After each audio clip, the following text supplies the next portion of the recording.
Bonjour à tous et bienvenue dans ce tutoriel de compétences Mac où aujourd'hui on va voir les options de présentation du Finder. Donc je vais tout de suite ouvrir une fenêtre du Finder. Je vais aller dans le menu présentation, afficher les options de présentation ou pour ceux qui aiment les raccourcis clavier, vous pouvez directement faire commande J. Donc les options de présentation se proposent via une petite palette qui dispose de nombreux outils, comme vous le voyez.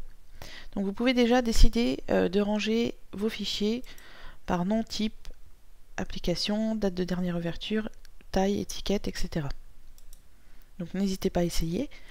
On peut également définir la taille des icônes. Donc ici, en faisant bouger le curseur, on agrandit ou on réduit les éléments. Vous pouvez directement le faire également depuis la barre d'état de la fenêtre, ici en bas. Si elle n'est pas affichée chez vous, vous allez dans Présentation et vous aurez affiché la barre d'état.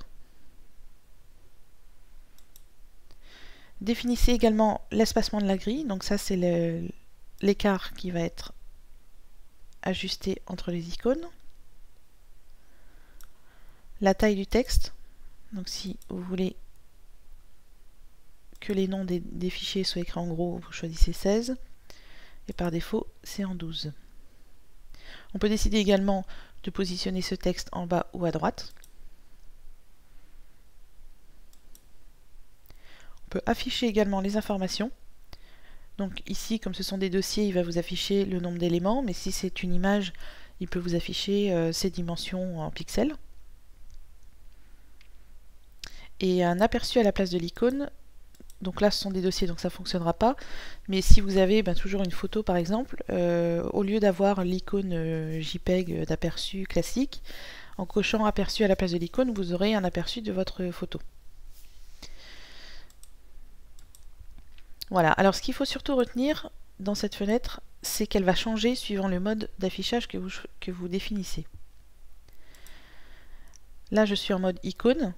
Si je décide de me passer en mode liste, je vais avoir des options différentes. En mode colonne, j'en aurai un peu moins. Et en mode coverflow, j'aurai encore d'autres options. Donc n'hésitez pas à parcourir cette palette, à choisir une présentation différente et du coup à définir vos réglages. Voilà, donc pour accéder à cette palette, je le rappelle, présentation, afficher les options de présentation ou directement commande J. Voilà, je vous souhaite une bonne continuation sur votre Mac.